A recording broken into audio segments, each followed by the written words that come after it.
નમસ્કાર વિદ્યાર્થી મિત્રો, હું પંકજ રાવત સર સ્વાગત કરું છું આપ સર્વેનું આપણા સૌની ચેનલ પર। મિત્રો, અહીં આપણે સૌ સોલ્વ કરી રહ્યા છીએ ધોરણ 11 કોમર્સ માટે વાર્ષિક પરીક્ષાનું વિકાસ અસાઇનમેન્ટ। જ્યાં મિત્રો આજનો આ વિડિયો છે નામાના મૂળ તત્વો એટલે કે અકાઉન્ટ વિષય માટે વિભાગ F ના વાર્ષિક હિસાબોના દાખલાનો।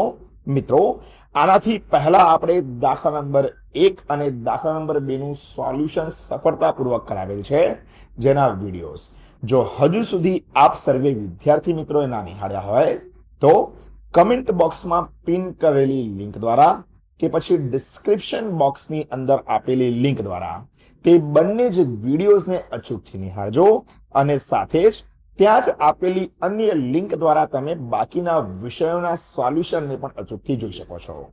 ચાલો મિત્રો, હર હંમેશની જેમ તમારો પ્રેમ બતાવતા આ વિડીયોને પણ લાઈક અને શેર કરીને બનાવી રહેજો વિડીયોમાં અંત સુધી, કારણ કે આજના આ વિડીયોમાં આપણે દાખલા નંબર 3 અહીં જે પલ્લવ વાળો દાખલો આપેલો છે વાર્ષિક હિસાબનો, તે દાખલો અહીંયા સોલ્વ કરવાના છીએ। અહીં આપ શ્રી જો ચેનલ ઉપર નવા આવેલા છે તો ચેનલને સબસ્ક્રાઇબ કરીને બાજુમાં આવેલા બેલ આઇકનને ઓલ પર સેટ કરવાનું પણ ના ભૂલતા, જેથી કરીને ભવિષ્યમાં જ્યારે પણ અસાઇનમેન્ટ સોલ્યુશનનો નવો વિડીયો અપલોડ થાય ત્યારે સૌથી પહેલા તેની નોટિફિકેશન મળી રહે। મિત્રો, આ દાખલો અહીં હું તો નથી ગણાવવાનું, પરંતુ મારા મિત્ર શૈલેન્દ્ર સર જે છે તે આ દાખલાને આગળ દર વખતની જેમ વધારશે।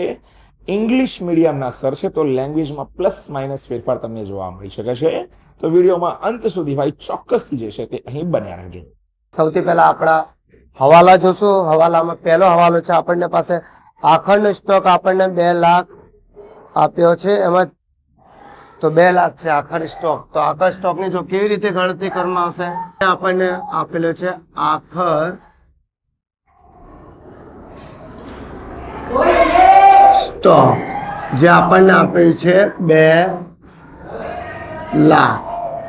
2 લાખ આપ્યો છે એટલે આપણી ગણતરી જોઈએ કેવી રીતે। 2 લાખમાં માલની જેમાં 2 લાખમાં જેમાં 30% માલની બજાર કિંમત 20% વધુ કરવાની છે, તો 2 લાખનું 30% કેટલું આવશે બકા? 60,000। 60 નું આપણે 20% શું કરવાનું છે? વધુ, એટલે શું કરવું પડશે? પ્લસ 60 નું 20% કેટલું આવશે? 12,000, એટલે ટોટલ થશે 72,000। એના પછી એમાં લખ્યું છે 50% ની બજાર માલ કિંમતનું 10% ઓછી કરવાની છે, એટલે 2 લાખનું 50% જો આવશે 1 લાખ, અને આમાં આપણે શું કરવાનું છે? માઇનસ, કેટલું માઇનસ કરવાનું છે? 10%, જે આવશે 10,000। એની પછી રકમ આવશે 90,000। એના પછી એન્ટ્રી છે આપણી પાસે બાકીનો માલ। બાકીનો માલ કેવી રીતે થશે?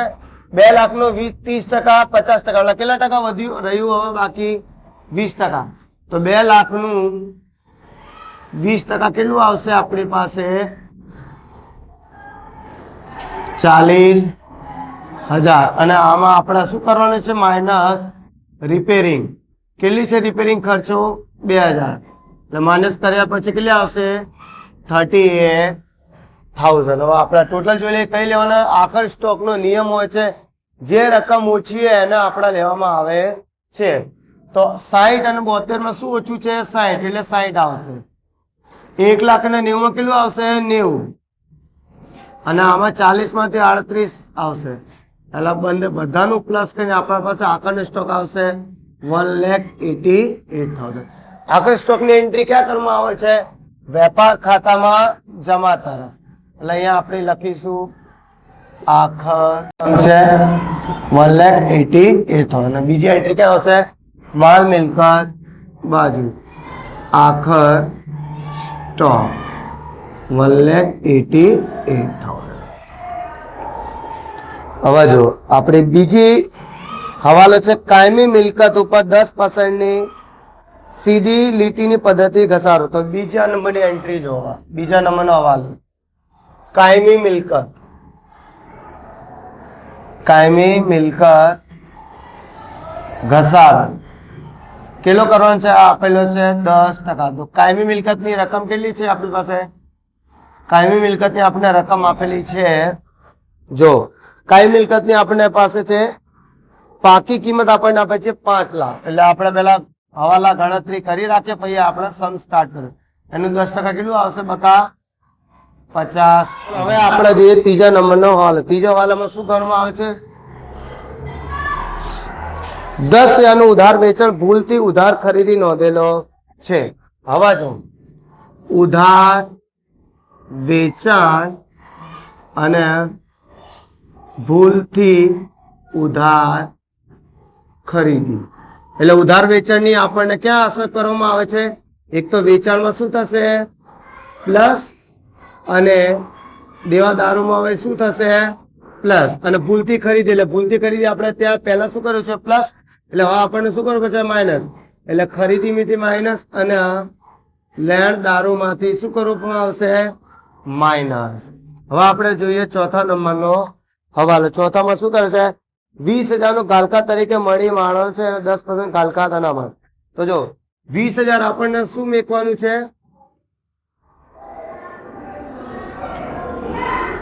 ગાલખા અને 10%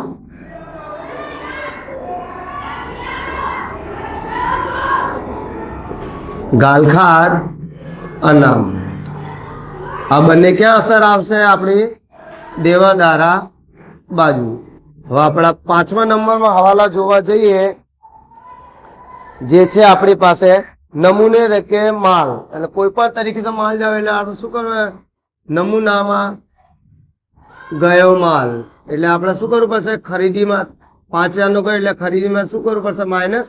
અને બીજી એન્ટ્રી ક્યાં હશે? નફા નુકસાન. અને છઠ્ઠા નંબરનો હવાલો છે આપણી પાસે ઉપાડ ઉપર 5% નું વ્યાજ. ઉપાડ ઉપર શું છે? 5% નું વ્યાજ. હવે આપણા બધા હવાલા લખી લીધા છે અને સોલ્વ હવા આપણે એક એક એન્ટ્રી તરફ જશું અને જોશું. સૌથી પહેલી એન્ટ્રી છે આપણી ઉધાર બાકી ઉપાડ. એટલે ઉપાડ ક્યાં આવે છે? મૂડી દેવામાં ઉધાર મૂડી તરફ. ઉપાડની રકમ કેટલી છે? 24,000. આમાં કયો છે? છઠ્ઠા નંબર. ઉપાડ ઉપર શું આપવાનું છે? 5% નું વ્યાજ. તો અહીંયા લખીશું વ્યાજ. ઉપાડ વ્યાજ કેટલું આવશે? આનું 5%, 1200. અને બીજી એન્ટ્રી ક્યાં આવશે? નફા નુકસાનની જમા તરફ. એટલે ઉપાડ વ્યાજ 1200. હવે એની પછીની એન્ટ્રી છે આપણી પાસે ખરીદી. તો ખરીદી ક્યાં આવે છે? વેપાર ખાતાની ઉધાર બાકી બાજુ ખરીદી, જેની રકમ આપણી પાસે છે 2,96,000. હવે ખરીદી ઉપર કયો વાલો છે? 3 અને 5. 3 માં શું છે? જે ઉધાર વેચાણ છે આપણી સાચી નોંધ છે અને આ ખોટી નોંધ છે, એટલે ભૂલથી આપણે ખરીદી લખી દીધી. એટલે આપણે પહેલા શું કર્યું છે? પ્લસ. એટલે હવે શું કરવું પડશે? આપણે માઇનસ. એટલે અહીંયા લખવામાં આવશે ભૂલથી નોંધ. કેટલી નોંધ થઈ ગઈ હતી ભૂલથી આપણી પાસેથી? 10,000. માઇનસ કરીએ શું આવશે? 2,86,000. અને પાંચમા નંબરનો હાલ. બીજામાં શું? પાંચમાં શું છે? નમૂનામાં ગયો માલ. કોઈ પણ માલ જાય એટલે ખરીમાં શું કરવું પડશે આપણને? માઇનસ. તો અહીંયા લખીશું નમૂનામાં ગયો. કેટલો નમૂનામાં ગયો? 5,000. બીજી એન્ટ્રી ક્યાં હશે? નફા નુકસાનની ઉધાર બાકુ. નમૂનામાં ગયો માલ 5,000. અને પછીની એન્ટ્રી આવશે આપણી પાસે માલ પરત. ઉધાર બાકીની માલ પરત એટલે શું થાય? વેચાણ પરત. એટલે અહીંયા લખીશું માલ પરત 80,000. એના પછીની એન્ટ્રી પ્રોવિડન્ટ ફંડનો ફાળો. પ્રોવિડન્ટ ફંડનો ફાળોની એન્ટ્રી આવે છે આપણી પાસે નફા નુકસાનની ઉધાર બાકી. એટલે અહીંયા લખીશું પ્રોવિડન્ટ ફંડનો ફાળો, જેની આપણી પાસે રકમ આપેલી છે 10,000. એના પછીની એન્ટ્રી છે આપણી પાસે પ્રોવિડન્ટ ફંડનો રોકાણ. કોઈ પણ રોકાણ ક્યાં આવે છે? મિલકત બાજુ. અહીંયા લખીશું પ્રોવિડન્ટ ફંડ નો રોકાણ. કેટલું છે? 1 લાખ. હવે એના પછીની એન્ટ્રી છે આપણી પાસે દેવાદારો. તો દેવાદારો અહીંયા લખીશું. દેવાદારો હવાલા છે એટલે અંદર લખવામાં આવશે 2 લાખ. કયા નંબરનો હવાલો છે એના ઉપર 3 અને 4. 3 માં શું કહેવામાં છે? ઉધાર વેચાણ. એટલે ઉધાર વેચાણ આપણે શું કરવું પડશે? દેવાદારામાં પ્લસ, એટલે અહીંયા લખીશું ઉધાર વેચાણ 10,000. એટલે ટોટલ રકમ કેટલી? 2,10,000. એના પછીનો સવાલો છે 4. 4 માં શું કહે છે? 20,000 શું મેકવાની છે આપણે? ગાલખાર. એટલે અહીંયા લખીશું માઇનસ ગાલખાર 20,000. 2 લાખમાંથી 20 ગયા એટલે કેટલા વધશે? 1,90,000 છે. એની પછીની હવાલો નંબર 4. 4 માં શું કહેવામાં આવે છે? હા, 4 માં શું છે? 10% ની ગાલખાર અનામત રાખવાની છે. તો માઇનસ કરીશું ગાલખાત અનામત. કેટલું છે ગાલખાત અનામત? 10%. આનું 10% કેટલું આવશે? 19. એટલે 12 આવશે 1,71,000. હવે આપણે ગાલખાતનું આપણે ફોર્મેટ બનાવી દઈશું. તો અહીંયા લખવામાં આવશે ગાલખાત ગાલખાત ગાલખાત અનામત ગાલખાત અનામત. અહીંયા પ્લસ પ્લસ પ્લસ આખરનું શું થાય માસ્ટર? આ સૌથી પહેલા શું આવશે? કાચા સરવૈયાનું, હવાલાનું અને કાચા સરળ. જો ગાલખાત હવાલાની કેટલી છે આપણી પાસે? 20,000. એટલે અહીંયા આપણે લખીશું 20,000. ગાલખાત અનામતની કેટલી છે? ગાલખાત અનામતની 19,000. એટલે અહીંયા આપણે લખીશું 19,000. હવે જો એની પછીની એન્ટ્રી છે વટાવ. વટાવ ક્યાં આપેલી છે? નફા નુકસાનની ઉધાર બાકી છે એટલે ઉધાર તરફ લખીશું. અહીંયા આવશે વટાવ, જેની રકમ આપણે આપેલી છે 46,000. હવે આવ્યું છે ગાલખાત. ગાલખાત કયું છે? કાચા સરળ. એટલે ક્યાં આવશે? ગાલખાત કાચા સરળની રકમ કેટલી આપણને આપેલી છે? 30,000. એના પછી છે હુંડી. ઉધાર બાકી હુંડી ક્યાં આવે છે? મિલકત બાજુ, જેની રકમ છે આપણી પાસે 15,000. અને પછીની એન્ટ્રી છે માલ સ્ટોક. 1/4 તારીખ છે. માલ સ્ટોક ક્યાં હોય છે? વેપાર ખાતાની ઉધાર તરફ. એટલે અહીંયા લખીશું શરૂઆતનો સ્ટોક, જેની રકમ આપણી પાસે આપેલી છે 80,000. એના પછીની એન્ટ્રી છે આપણી પાસે આવક, માલ, ગાડા, ભાડું. આવક ક્યાં આવે છે? આવક, માલ, ગાડી, ભાડા વેપાર ખાતામાં. એટલે અહીંયા લખીશું આવક, માલ, ગાડા, ભાડું, જેની રકમ છે આપણી પાસે 22,000. એના પછીની એન્ટ્રી છે વેપાર ખર્ચા. વેપાર ખર્ચા ક્યાં આવશે? નફા નુકસાનની ઉધાર બાકી બાજુ. તો વેપાર ખર્ચા 90,000. એના પછીની એન્ટ્રી છે રોકડ અને બેંક સિલક. રોકડ અને બેંક સિલક ક્યાં આવશે? મિલકત બાજુ. અહીંયા લખીશું રોકડ અને બેંક, જેની રકમ છે આપણી પાસે 41,000. એના પછીની એન્ટ્રી છે કાયમી મિલકત. જો કાયમી મિલકત આપણે પહેલાથી કાયમી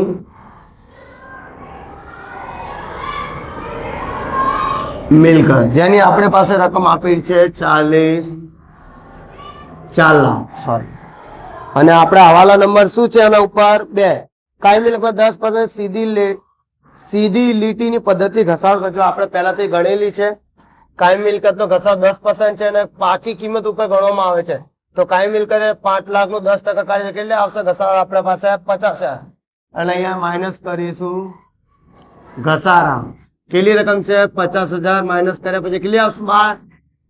3,50,000. કોઈ બી તરીકે માઇનસ ઘસારો ક્યાં આવશે? નફા નુકસાનની ઉધાર બાકી તરફ. કાયમી મિલકત ઘસારા, જેની રકમ છે આપણી પાસે 50,000. એના પછીની એન્ટ્રી છે આપણી પાસે જાહેરાત ખર્ચ. એ ક્યાં આવે છે? નફા નુકસાનની ઉધાર બાકી તરફ. જાહેરાત ખર્ચ 28,000. હવે આપણા ઉધાર બાકી પૂરી થઈ ગઈ છે. હવે જોઈએ જમા બાકી તરફ સૌથી પહેલી એન્ટ્રી છે જમા બાકીની મૂડી. મૂડી ક્યાં આવે છે? મૂડી દેવા બાજુ આવે છે એટલે અહીંયા લખીશું આપણે મૂડી જે આપણને આપી છે 3 વેચાણ. વેચાણ ક્યાં આવે છે? વેપાર ખાતાની જમા બાકી તરફ. તો અહીંયા લખીશું વેચાણ જે આપણને આપેલું છે 8 લાખ અને આના હવાલા ઉપર કયું છે 300. અહીંયા મેં લખેલું જ છે 3 ઉપર. ઉધાર વેચાણ એટલે દેવાદારમાં આપણે પ્લસ થઈ ગયું છે. શેમાં પ્લસ કરવાનું છે? વેચાણ. એટલે વેચાણમાં શું થશે? પ્લસ. ઉધાર વેચાણ 10,000 એટલે ટોટલ કેટલું? 8,10,000. એમાંથી 80 માઇનસ કર્યા પછી કેટલી રકમ હશે? 7,30,000. એના પછીની એન્ટ્રી છે પ્રોવિડન્ટ ફંડ. પ્રોવિડન્ટ ફંડ ક્યાં આવે છે? મૂડી દેવા બાજુ. પ્રોવિડન્ટ ફંડ કેટલું છે? પ્રોવિડન્ટ ફંડ આપણી પાસે 1 લાખ. અને બીજી એન્ટ્રી છે પ્રોવિડન્ટ ફંડ નો રોકાણનું વ્યાજ. એ પણ અહીંયા જ આવે છે. પ્રોવિડન્ટ ફંડ રોકાણનું વ્યાજ જે આપણને આપેલું છે 8,000. હવે શું છે આપણી પાસે? અને પછીની એન્ટ્રી શું છે? લેણદારો. તો લેણદારોની રકમ શું છે આપણી પાસે? 1,50,000. હવે એમાં હવાલા નંબર કયું છે? 3. તો 3 માં અહીંયા પહેલા તો કે ભૂલથી જે ખરીદી માંથી માઇનસ કર્યું છે. હવે આપણા શેમાંથી માઇનસ કરવામાં આવશે? લેણદારો. તો લેણદારમાં આવશે ભૂલથી નોંધ. કેટલી થઈ ગઈ? તો ભૂલથી નોંધ એમની પાસેથી 10,000 એટલે માઇનસ કર્યા પછી કેટલું હશે? 1,40,000. એના પછીની એન્ટ્રી છે આપણે થશે વટાવ. જમા બાકી તો નફા નુકસાનની જમા તરફ. વટાવની રકમ કેટલી છે આપણા પાસે? 14,000. એના પછીની એન્ટ્રી છે કાલખાત અનામત. આ કાલખાત અનામત શાનું છે? કાચા સોના. એટલે આપણે અહીંયા લખીશું કેટલું છે આની રકમ? 45,000. આ બધું ઉપરના 3 પ્લસ કરાવે છે. 45 માઇનસ કરવે કેટલી રકમ આવશે?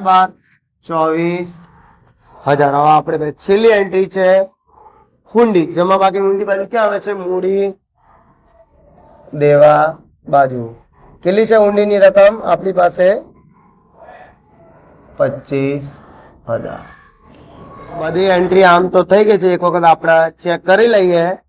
ચેક કર્યા પછી આપણને એક ભૂલ દેખાય છે જે છે માલ પરત જમા બાકી. એ એન્ટ્રી નોંધ કરવાની બાકી છે એટલે આપણે કરી દઈએ. માલ પરતની નોંધ એટલે શું થાય? ઉધાર વેચાણ થાય. અહીંયા લખીશું માલ પરત 20,000. જો બકા સ્ટુડન્ટો એન્ટ્રી આપણા શાંતિપૂર્વક જોવાની. કોઈ પણ એક એન્ટ્રી રહી જશે તો આપણો સરવાળો આવશે નહીં. એટલે ચલો હવે માલ પરત આ બંને રકમ માઇનસ કરવી શું આવશે? 2,61,012. એટલે હવે બધી એન્ટ્રી થઈ ગઈ છે. હવે આપણે જોઈએ સરવાળા તરફ. સરવાળામાં જો સૌથી પહેલા શું આવશે? 7,30,000 અને 1,88,000 પ્લસ કર્યા પછી શું આવશે એની રકમ? 9,18,000. 9,08,000. આ બધી રકમ માઇનસ કરવી શું મળશે આપણે અહીંથી? કાચો નફો. એમાં આપણે માઇનસ કરવામાં આવશે 80,000. 2,61,000 પણ માઇનસ થશે અને 22,000. એટલે શું આવશે? 5,55,000. એની એન્ટ્રી ક્યાં આવશે? નફા નુકસાનની જમા તરફ. એટલે અહીંયા લખીશું કાચો નફો જેની રકમ છે 5,55,000. 5,55,000 માં 14 અને 1200 પ્લસ કરવા પછી શું આવશે? પ્લસ 14,000 અને 1200 તો 5,70,200. 5,70,200. આ બધી રકમ માઇનસ કરે શું મળશે આપણને અહીંયા? આપણને અહીંયા મળશે ચોખ્ખો નફો. જોઈ લે કેટલું આવશે ચોખ્ખો નફો. માઇનસ કરીશું 46,000 પછી 90,000 પછી 28,000 પછી 24,000 પછી 5,000 અને 50,000.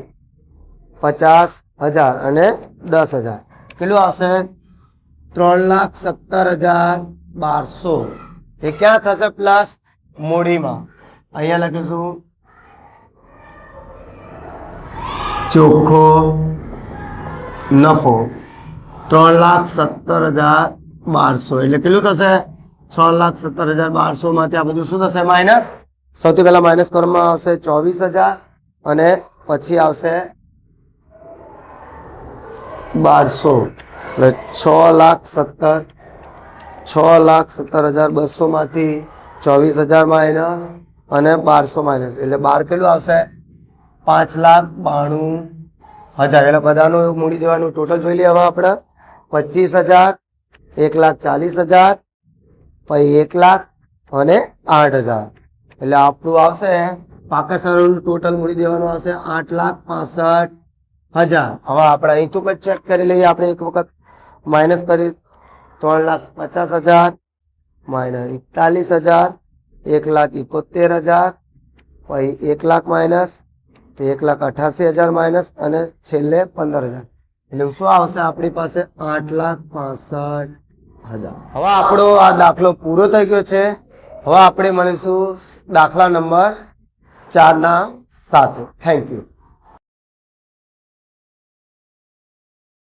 તો મિત્રો આશા રાખું છું કે સંપૂર્ણ દાખલામાં એકદમ વિગતવાર રીતે તમને માહિતી જે છે તે અહીંયા સમજાઈ ગઈ હશે અને હવે સરળતાથી આ દાખલો ગણીને તમે આવનારી વાર્ષિક પરીક્ષામાં ખૂબ સારું પ્રદર્શન જે છે તે અહીંયા કરી શકશો.